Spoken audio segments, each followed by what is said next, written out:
Oh, so now they get it. Now they finally understand. Welcome back. You beautiful architects of chaos. You misunderstood strategists. You silent players who've been operating on a level they couldn't comprehend.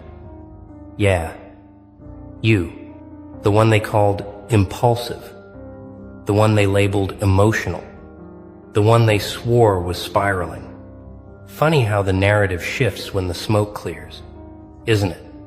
Funny how crazy suddenly looks like precision when they finally see the board you were playing on while they were stuck on checkers. Let me ask you something. When did you first realize they thought you were losing your mind? Was it when you walked away without explanation? Was it when you stopped arguing back? Was it when you made that move that looked reckless to everyone watching but felt like the only logical choice to you? They panicked, didn't they? Your friends, your family, maybe even people who barely knew you started whispering, started diagnosing, started placing bets on how long until you crashed and burned. But here's what they didn't see. Here's what they couldn't possibly understand because they've never operated at your frequency. You weren't losing control. You were taking it. Every move that looked chaotic was calculated. Every bridge you burned, you checked the wind direction first. Every person you cut off, you'd already run the projection of your life with them still in it, and you deleted that timeline with surgical precision. They thought you were falling apart. You were falling into place. You see, there's a frequency of intelligence that terrifies people because it doesn't announce itself. It doesn't wear credentials. It doesn't need approval from the committee. It just moves.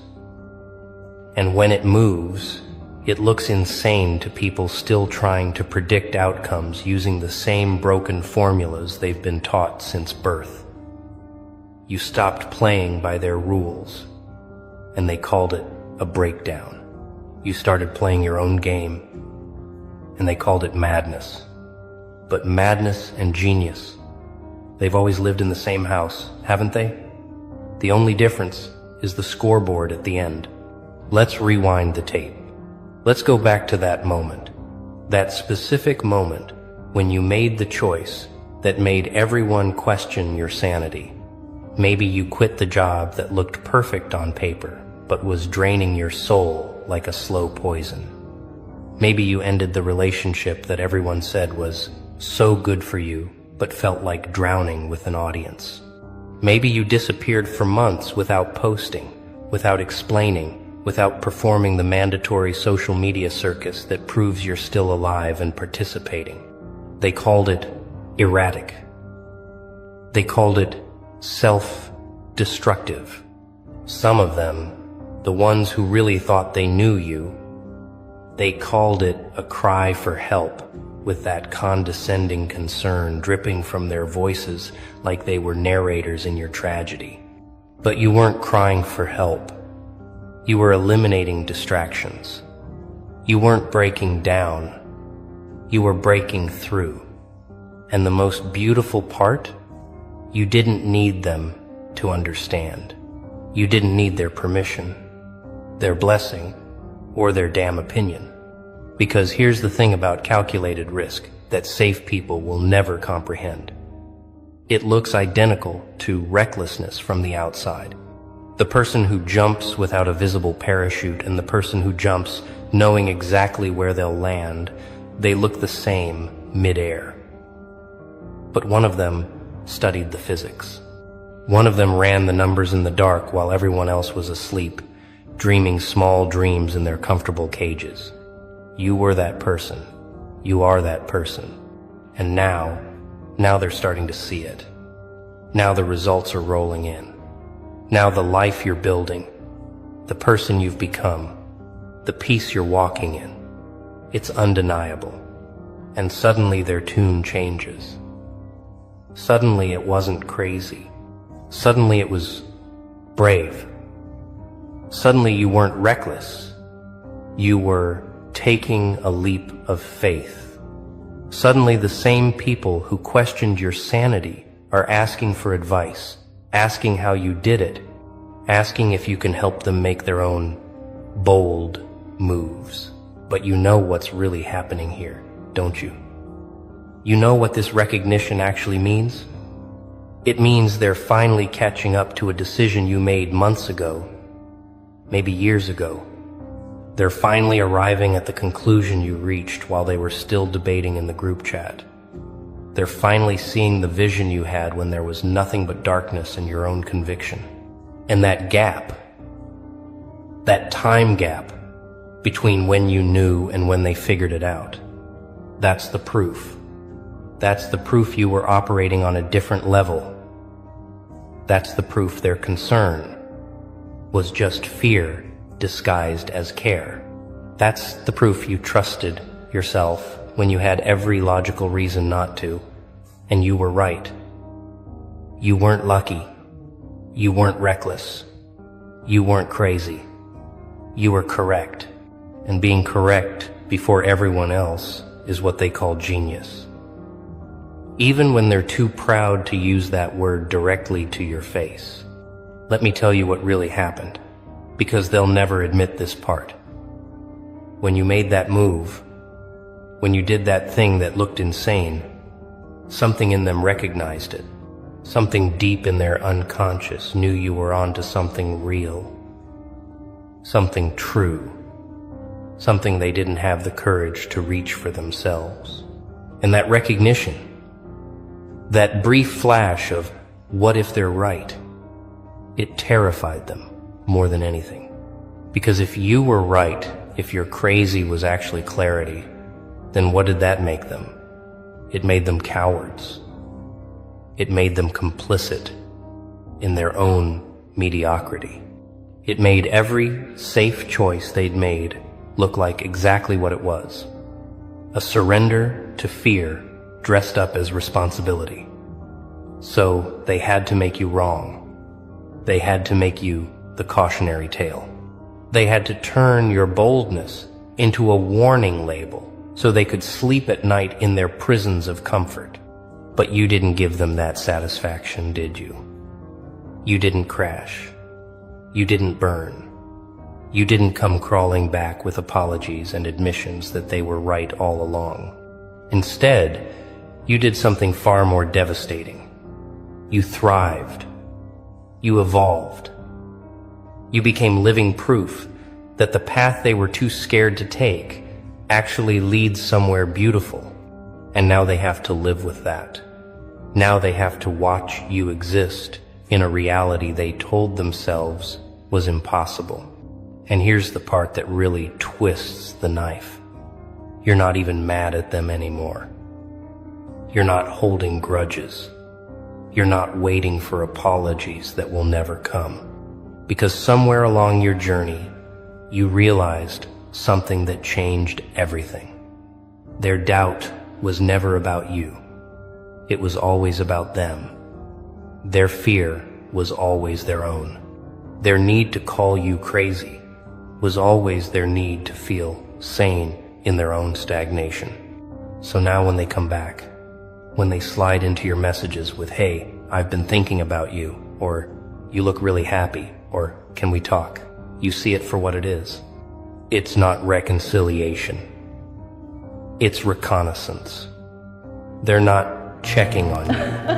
They're checking if the rules they've been living by are actually real, or if you found a way to break them without consequences. They're studying you now, the way they should have trusted you then.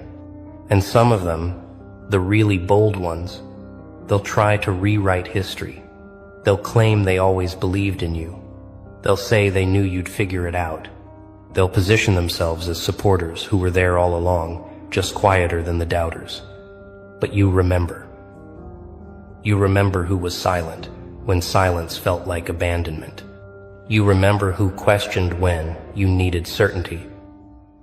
You remember who stayed and who ran when your life looked like a disaster movie to everyone watching. But here's the beautiful part.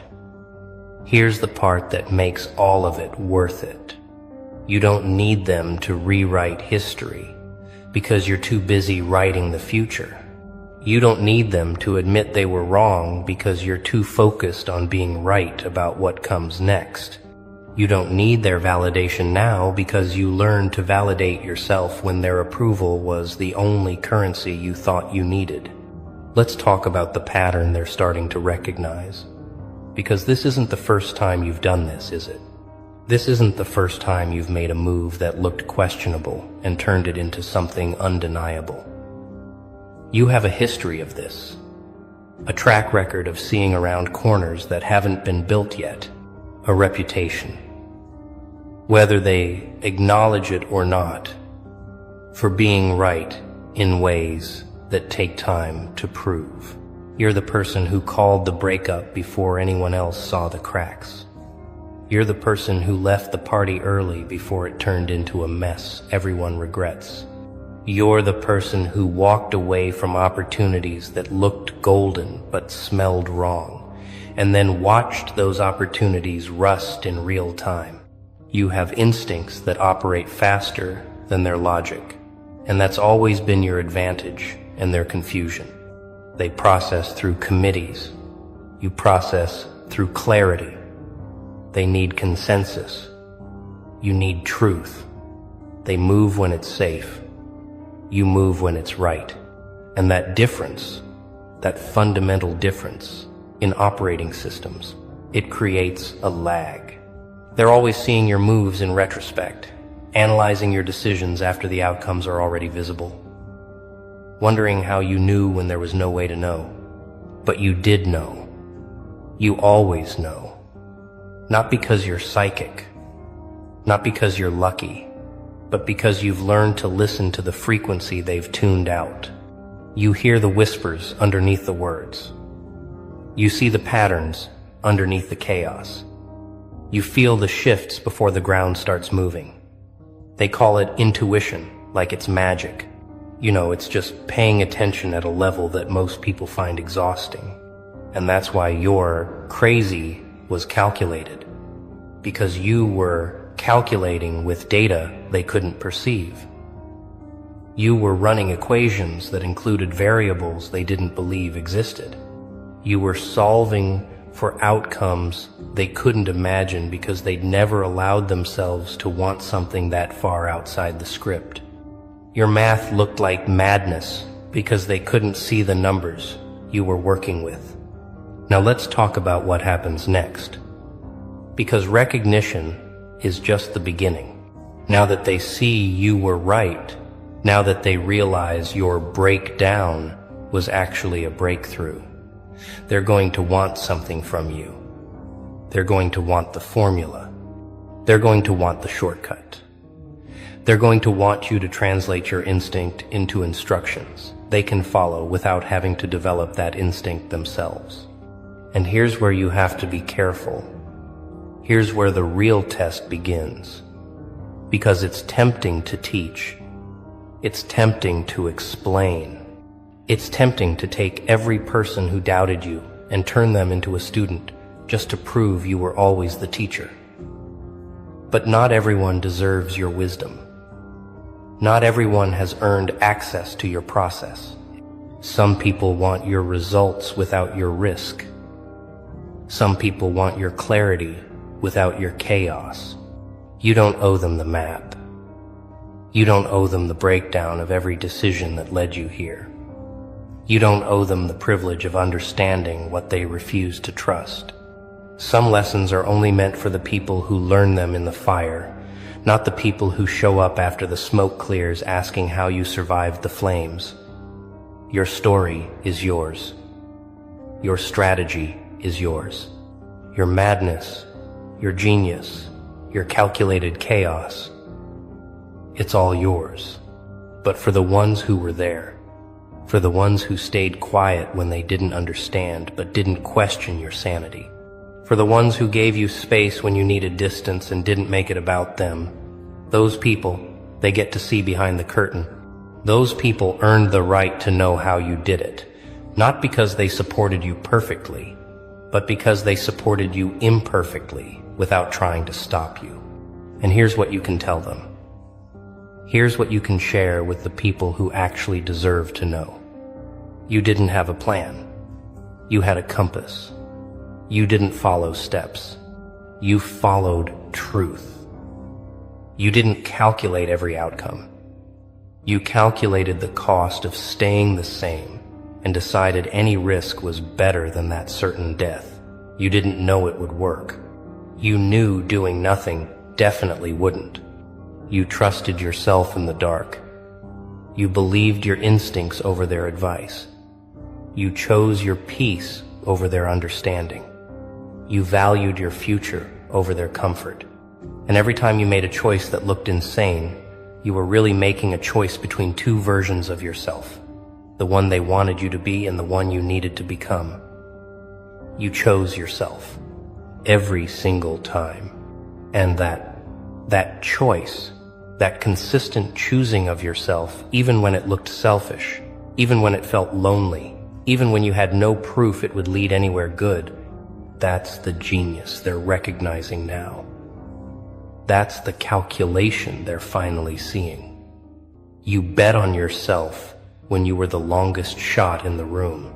You invested in your own vision when no one else could see it. You held the line when everyone else was telling you to retreat. Now they want to know how you had that kind of faith. They want to know where that certainty came from. They want to know what made you so sure when everything looked so uncertain. And the answer is going to disappoint them because it's too simple. The answer is you weren't sure. You were committed. There's a difference. Certainty is knowing the outcome. Commitment is moving forward without it. You didn't know it would work. You decided it had to. You didn't know you'd survive. You decided survival was non-negotiable. You didn't know you'd win. You decided losing wasn't an option you'd entertain. And that decision, that refusal to accept the version of your life where you stayed small, where you played safe, where you died slowly in comfort, that was the real calculation. Let's go even deeper. Let's talk about the specific moments they called crazy that you knew were necessary. Remember when you stopped explaining yourself? When you just started moving without the mandatory press conference about your intentions? They called it secretive. They called it suspicious. Some of them called it arrogant. But you knew something they didn't. You knew that explanation dilutes execution. You knew that every time you justified your moves to people who couldn't see your vision, you were giving them ammunition to talk you out of it. You knew that their questions weren't coming from curiosity, but from fear. And their fear was contagious. So you stopped speaking their language. You stopped translating your future into terms they could understand. You let your actions do the talking, and you let time do the teaching. And when you walked away from people without closure, without the dramatic final conversation, without the tidy ending they thought they deserved, they called it cold. They called it cruel. They said you ghosted like you were the villain in their story. But you knew something about closure they didn't. You knew that some doors don't need to be ceremonially shut.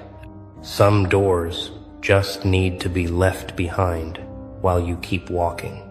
You knew that the closure conversation they wanted was really just another attempt to change your mind, to plant doubt, to make you second-guess the knowing that lived in your bones. So you denied them that opportunity. You protected your decision by refusing to defend it. You honored your choice by not putting it up for debate. And that was genius masquerading as coldness. When you disappeared from social media, when you stopped performing your life for an audience that was watching you like a reality show, they said you were isolating. They said you were cutting yourself off. They diagnosed you with everything from depression to delusion because you stopped giving them content to consume. But you were doing something they couldn't comprehend. You were remembering who you were before you became a character in everyone else's story. You were shedding the performance. You were killing the avatar. You were finding the version of yourself that existed before you learned to shapeshift for survival. And that process, that brutal, beautiful process of unbecoming everything you're not, it requires silence. It requires absence. It requires you to be so unavailable to their narratives that you can finally hear your own voice underneath all the noise. They called it crazy because your absence made them uncomfortable. It made them question why they needed your presence to validate their own existence. It made them wonder what you were doing in that silence that was so much more important than maintaining your position in their social ecosystem. And the answer they couldn't know because you weren't performing it, is you were healing, you were building, you were becoming. Now let's address the moment that really confused them, the moment you stopped fighting. Remember when you used to argue back, when you used to defend your perspective, correct their misunderstandings, prove your point until they had no choice but to see your side, and then one day you just stopped. You let them think whatever they wanted. You let their version of events stand uncorrected. You let them be wrong about you in public while you focused on being right about yourself in private. They thought you'd given up. They thought you'd accepted their narrative. Some of them thought they'd finally broken you into submission. But you hadn't surrendered. You'd transcended. You realized that their opinion of you was none of your business. You realized that defending yourself to people committed to misunderstanding you was like trying to teach physics to a brick wall, possible in theory, pointless in practice. So you withdrew your energy from that battlefield. You stopped fighting for your reputation in the court of people who'd already made their judgment. You let them have their wrong story because you were too busy living the right one. And that selective silence, that strategic surrender of the argument to win the war, that was the calculation they mistook for defeat. Here's what they're realizing now. Slowly, painfully, reluctantly, every move you made that looked like a mistake was actually a test. You were testing their loyalty, their trust, their ability to believe in you when belief was the only currency that mattered.